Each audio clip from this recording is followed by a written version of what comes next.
Assalamualaikum.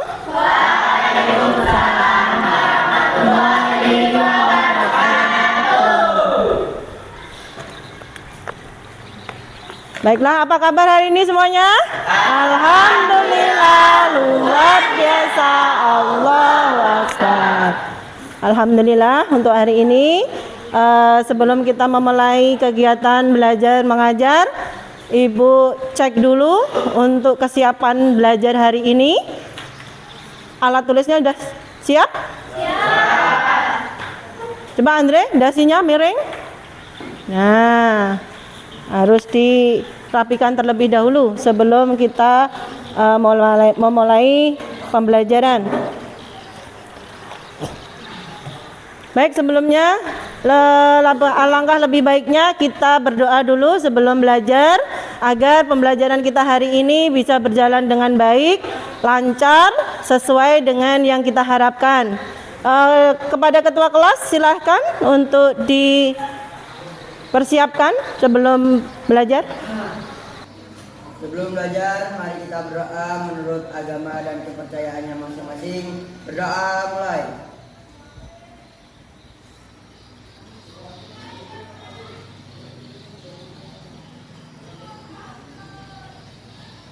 Doa selesai.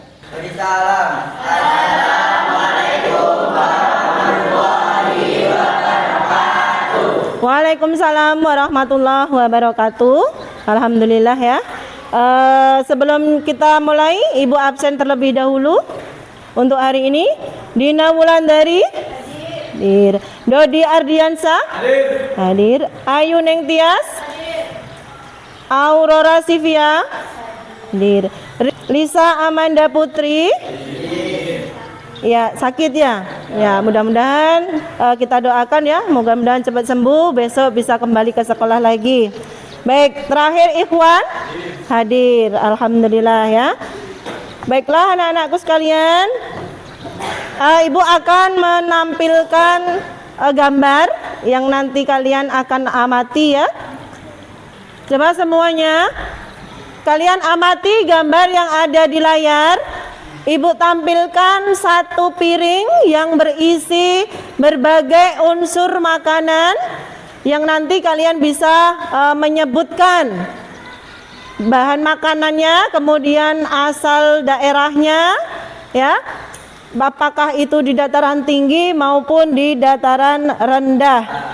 Coba, dari beberapa unsur makanan tersebut terdiri dari apa saja, Nak? Ya? Nasi. Nasi itu dari apa kita buatnya? Padi. Padi berasal dari Jawa ya. Dataran tinggi atau dataran rendah? Dataran rendah ya. Baik, yang kedua ada apa lagi? Ikan. Ikan berasal dari pesisir laut ya, hasil laut. Selain ikan, nasi, sambal. Sambal itu terdiri dari unsur apa saja? Cabai. Cabai biasa ditanam di dataran tinggi. Selain cabai apa, Nak? Tomat ya. Tomat biasanya ditanam di dataran tinggi ya. Begitu juga dengan yang terakhir apa? Sayur. Sayur di dataran tinggi atau rendah? Iya, tinggi atau rendah boleh ya. Baik, perhatikan dari seluruh komponen yang ada di sini ya. Kalian akan bisa nanti menyebutkan ya. Tujuan pembelajaran kita hari ini adalah ada dua. Yang pertama, peserta didik dapat menganalisis faktor-faktor penyebab terjadinya interaksi antar wilayah. Kemudian yang kedua, ya, peserta didik dapat memberikan contoh daripada interaksi antar wilayah. Paham sampai di sini? Paham. Baik. Kemudian teknik penilaian yang nanti Ibu akan lakukan adalah ada 3, yaitu penilaian diagnostik, kemudian penilaian formatif, kemudian yang terakhir penilaian sumatif ya. Jadi dari gambar yang kalian amati, kalian bisa melakukan ataupun kegiatan tersebut bisa dilakukan di setiap hari sebagai bahan pokok makanan setiap hari yang bisa menambah gizi makanan kalian 4 sehat 5 sempurna ya. Baiklah, seperti yang minggu lalu sudah kita bentuk kelompok ya, masing-masing kelompok sudah kita bentuk berdasarkan kelompoknya masing-masing. Ada 4 kelompok yang terdiri dari 5 peserta didik setiap kelompoknya. Dalam kelompok nanti perhatikan, ibu akan menyiapkan atau menyajikan video yang nanti kalian amati. Kemudian ada bagan juga yang kalian juga harus amati. Fenomena perbedaan satu tempat dengan tempat lain menjadikan setiap tempat unik. Setiap tempat memiliki potensi sumber dan kebutuhan yang berbeda-beda tersebut padahal membutuhkannya. Keadaan ini akan mendorong terjadinya interaksi antar wilayah tersebut. 2. Adanya kesempatan untuk saling berintervensi, intervening opportunity.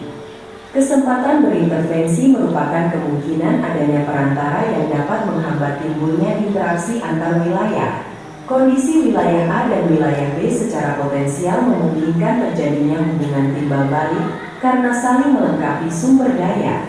Namun, karena kebutuhan setiap wilayah dapat dipenuhi oleh wilayah C, interaksi antara wilayah A dan wilayah B menjadi lemah. Baik, dari video yang sudah diputar tadi, kira-kira dari kalian ada yang ingin bertanya? Ya, silahkan. Lisa Aulia. Apakah yang mendasari terjadinya interaksi antar wilayah dalam rangka memenuhi kebutuhan? Ya. Apa yang mendasari terjadinya interaksi wilayah dalam rangka memenuhi kebutuhan? Ada yang bisa menjawab? Ya, Hendri Setiawan. Silahkan.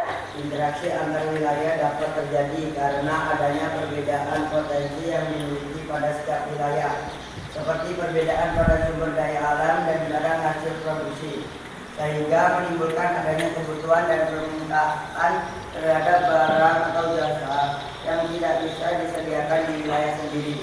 Iya, ya, jadi antar wilayah saling membutuhkan barang yang satu dengan barang yang lainnya, yang saling membutuhkan, yang saling memenuhi kebutuhan masing-masing wilayah. Kemudian yang kedua, ibu akan tampilkan bagan. Ya, ibu akan tampilkan bagan. Sebentar. Nah, ini adalah bagan interaksi antar wilayah untuk memenuhi kebutuhan pangan. Ya, ada korelasinya dengan pertanyaan pertama tadi, yaitu Kabupaten Brebes dan Kabupaten Wonosobo. Sekarang siapa di antara kalian yang bisa menjelaskan bagan tersebut? Ya, silahkan. Hendri, Ikhwan. Kabupaten Brebes memiliki komoditas pertanian bawang merah dan Kabupaten Wonosobo menghasilkan komoditas pertanian gandum. Kedua wilayah tersebut saling berinteraksi untuk memenuhi kebutuhan pangan. Kabupaten Brebes dan Kabupaten Wonosobo saling mengirimkan hasil pertanian masing-masing. Interaksi tersebut merupakan contoh dari interaksi antar wilayah dalam rangka memenuhi kebutuhan di bidang pangan. Ada lagi pertanyaan? Silahkan. Ya, silahkan Lisa. Ibu tulis di depan, silahkan baca. Interaksi antar wilayah ya. Dan mengapa? Nah, jadi ada pertanyaan dari teman-teman. Faktor apa sih yang mendukung interaksi antar wilayah? Kemudian mengapa? Ya, Jesse, Olivia. Transportasi, komunikasi karena sarana dan prasarana transportasi sangat memperlancar mobilitas barang dan jasa dari suatu tempat ke tempat yang lain. Iya. Apa tadi? Adanya transportasi dan komunikasi ya. Sehingganya satu wilayah dengan wilayah yang lain akan mempermudah di dalam pengiriman barang dari satu tempat ke tempat yang lainnya. Kemudian untuk yang berikutnya, dengan kalian melihat video tadi, Ibu akan bagikan LKPD yang nanti kalian diskusikan bersama kelompok masing-masing. Kelompok 2, kelompok 1, kemudian kelompok 4, mana? Kelompok 4, kemudian kelompok 3. Baik, coba diperhatikan. Dari LKPD yang Ibu berikan, ini nanti kalian diskusikan bersama kelompok produk yang sudah kalian bawa, yang ada di sekitar sekolah, apa nama tradisional makanan tersebut. Kemudian yang kedua, berasal dari daerah mana. Kemudian yang ketiga adalah bahan baku utama pembuatannya. Paham sampai di sini? Paham. Ada pertanyaan? Tidak. Silakan didiskusikan bersama kelompok kalian. Waktu 10 menit untuk berdiskusi bersama kelompok, yang nantinya jika sudah selesai presentasi di depan kelas masing-masing kelompok. Ada kesulitan?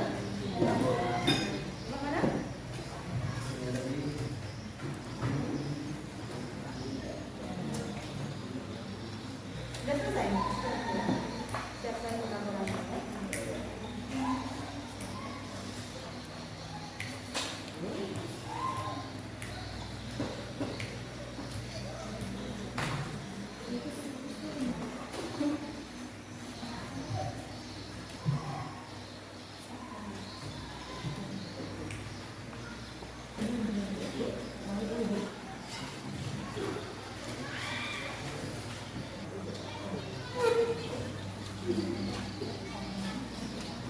Bapak Sandi sudah siap? Assalamualaikum warahmatullahi wabarakatuh. Waalaikumsalam warahmatullahi wabarakatuh. Perkenalkan, kami dari kelompok 2, saya Dita Andani, saya Saulia. Kami akan mempresentasikan hasil diskusi kami tentang mengenai interaksi antar wilayah, jenis makanan tradisional di lingkungan sekolah, daerah asal, bahan baku utama pembuatan yang akan dibacakan oleh teman saya, Andri. Silakan.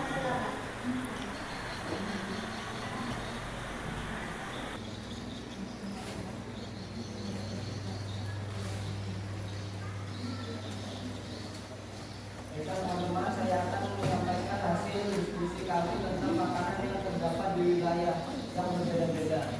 Yaitu ada makanan yaitu ada nasi uduk dari daerah asal Melayu Betawi. Bahan baku utama yaitu ada beras dan kelapa. Yang kedua, nama makanan bola-bola ubi daerah asal Jawa Tengah. Bahan baku utama ubi ungu, tepung panir, coklat. Adakah yang ingin bertanya, menambahi, dan menyanggah? Saya persilakan. Saya dari kelompok 1 akan menanyakan, sebutkan contoh interaksi antar wilayah. Baik, saya akan menjawab pertanyaan dari kelompok 1. Contoh interaksi antar wilayah adalah daerah pegunungan yang menghasilkan sayuran dan buah-buahan, sedangkan daerah perkotaan menghasilkan kebutuhan pokok. Gimana untuk kelompok 1 jawabannya? Baik, adakah yang ingin bertanya? Saya Nisyawan dari kelompok 3 ingin bertanya, apa unsur pembeda mata pencaharian antara pedesaan dan perkotaan? Perbedaannya adalah pedesaan agresi homogen ruang terbuka yang luas biasanya dimanfaatkan untuk kegiatan pertanian, sedangkan perkotaan non-agraris heterogen lahan terbuka yang terbatas membuat mayoritas penduduk perkotaan bekerja di luar sektor agraris. Gimana untuk jawabannya? Sebagai moderator, saya memohon maaf atas kesalahan saat proses menyampaikan. Sekian dari kelompok 2. Wassalamualaikum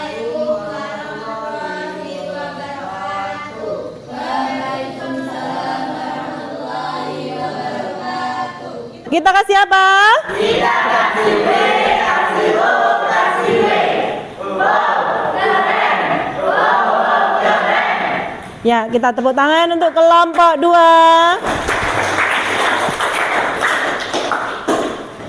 Baik, terima kasih untuk penyampaian diskusinya. Kalian luar biasa. Tepuk tangan sekali lagi untuk kalian. Ya.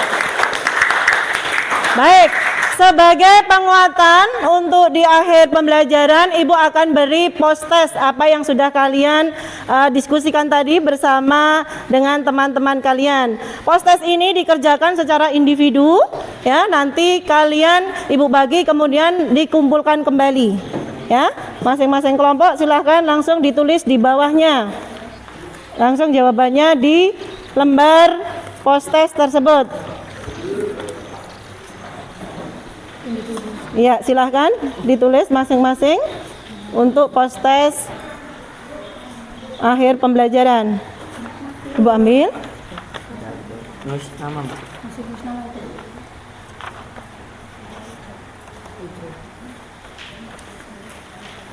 Sudah? Kelompok 3 sudah siap? Kelompok 4? Siap? Belum? Kelompok 2 sudah? Semuanya sudah? Kelompok 3? Kelompok 1? Sudah. Selesai. Sekarang Ibu minta masing-masing kelompok menyimpulkan pelajaran hari ini. Sampaikan setiap kelompoknya. Ibu kasih waktu 1 menit. Kelompok 3? Kelompok 4? Sudah siap? Kelompok 2, ayo silahkan untuk menyimpulkan. Dengan adanya interaksi antar wilayah memberikan kemudahan akses ke suatu tempat dengan memberikan inovasi dalam keberagaman budaya yang kaya. Ya, keberagaman budaya yang layak. Kelompok 4, silahkan dibaca. Untuk kesimpulannya, silahkan. Adanya pertukaran komoditas, masing-masing tempat yang memiliki kondisi dan potensi yang berbeda sehingga saling tukar komoditas antara tempat. Iya, bisa kita simpulkan bersama bahwa faktor yang mempengaruhi adanya kegiatan antara faktor wilayah dan satu dengan wilayah yang lain adalah yang pertama adanya wilayah yang saling melengkapi, yang kedua adalah adanya kesempatan untuk saling berinteraksi, kemudian yang ketiga adalah adanya kemudahan pemindahan barang dari suatu tempat ke tempat yang lainnya, ya. Baik, untuk refleksi hari ini Ibu beri kartu masing-masing kelompok, nanti kalian tempelkan pada papan tulis. Paham? Refleksi untuk pembelajaran kita hari ini, apakah hari ini menyenangkan atau tidak? Ya, silahkan. Waktu 1 menit. Silahkan. Silahkan kalian jawab. Ada 2 pertanyaan refleksi di sana untuk pembelajaran kita hari ini. Kemudian yang sudah siap masing-masing kelompok menempelkan hasil daripada jawabannya. Atau refleksi pembelajaran di akhir hari ini seperti apa? Apakah menyenangkan atau tidak? Silahkan. Kelompok 3 sudah menempel. Apakah kalian suka dengan pembelajaran hari ini? Sangat suka, senang karena memakai media pembelajaran, baik video maupun gambar-gambar yang bisa langsung untuk dipahami. Kemudian, apakah kalian sudah mengumpulkan tugas dengan baik? Sudah katanya, ya. Ya, kelompok 2 silahkan ditempel. Kelompok 3 sudah, ya. Kelompok 4, ya, silahkan ditempel. Dah. Ya, kemudian yang terakhir, apakah kalian suka dengan pembelajaran hari ini? Iya, karena sangat seru dan menyenangkan. Tepuk tangan untuk kalian semuanya.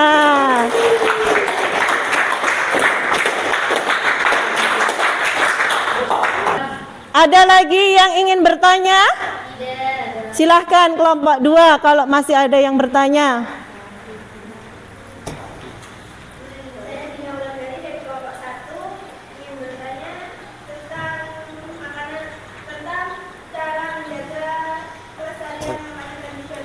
Ya. Bagaimana cara menjaga makanan tradisional? Ada yang bisa menjawab?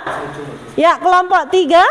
Si Valentika Ayu silahkan menjawab. Baik, saya akan menjawab pertanyaan dari pendahuluan tadi. Cara yang dapat dilakukan adalah menghidangkan makanan tradisional sebagai makanan bersama, perkenalan lewat media sosial atau menjualnya. Iya, bisa dikelola ya atau diolah di rumah tangga, bisa dihidangkan makanan itu setiap hari. Kemudian juga bisa kalian untuk menjual ya, menjual bisa melalui media baik secara langsung online maupun secara tidak langsung. Ada ya, mengapa sarana transportasi merupakan sarana yang bisa dilakukan untuk berinteraksi antara satu tempat ke tempat yang lain. Baik, kita sangat seru kali ini ya untuk saling bertanya jawab. Artinya kalian sudah paham apa yang kita pelajari hari ini ya. Tentu sebelum Ibu tutup, Ibu akan menyampaikan materi yang akan kita laksanakan besok ya, yaitu tentang pelajari di rumah tentang cuaca ya, tentang cuaca ya, perubahan cuaca atau iklim. Nanti kalian pelajari di rumah sehingganya besok kita bisa belajar lebih maksimal lagi. Baik, sebelum ditutup ya untuk pelajaran hari ini kita sudah selesai, alhamdulillah. Kepada ketua kelas mungkin dipimpin untuk berdoa sebelum kita akhiri pelajaran hari ini. Ya, kita akhiri dulu dengan alhamdulillah. Baik, silakan berdoa. Sebelum mengakhiri pelajaran pada pagi hari ini, berdoa menurut agama dan kepercayaannya masing-masing. Berdoa mulai.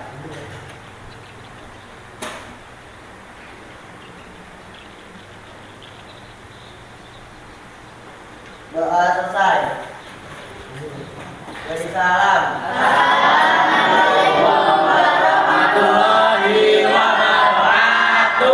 Terima kasih Ibu ucapkan. Wassalamualaikum warahmatullahi wabarakatuh.